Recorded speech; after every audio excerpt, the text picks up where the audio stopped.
എഴുതിയ അച്ഛൻ എന്ന കവിത. അന്തിയായി മാനം മിഴിയടക്കെ, കമ്പിളി പോൽ മഴക്കാർ പുതക്കെ, ഇടവഴി അറ്റത്തൊരു വലിയ മിന്നാമിനിങ്ങിൻ പ്രഭ തെളിഞ്ഞോ. മെല്ലെ ഇരുവശം നോക്കി നോക്കി മിന്നിക്കെടുന്നൊരാ മഞ്ഞവെട്ടം. ഒട്ടൊന്നു നോക്കി ഞാൻ മിഴികൾ പൂട്ടി പുസ്തകത്താളിൽ ഒളിച്ചുകൂടി. ഇസ്തിരി കാണാത്ത കുപ്പായത്തിൽ വിയർപ്പിന്റെ ഗന്ധം പടികടന്നു.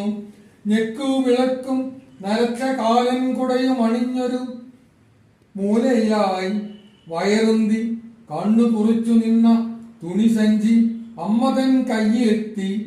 എങ്ങോ കലയിച്ചു മാറി നിൽക്കും കസേരയെ തെല്ലു വലിച്ചു നീക്കി. പതിവ് പോൽ അമ്മ പകർന്ന കട്ടൻ പകുതിയൂതി വലിച്ചിറക്കും.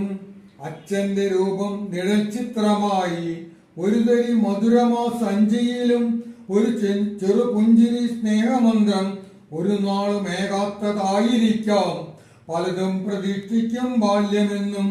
ഒരു രാത്രി ഏതോ പേക്കിനാവിൽ ഞെട്ടിയുണർന്നാകെ വേർപ്പിലാകെ മറ്റൊരു ഞെട്ടലായി അറിഞ്ഞു ഞാനും. എന്നെ തലോടുന്നു അച്ഛന്റെ കൈകൾ.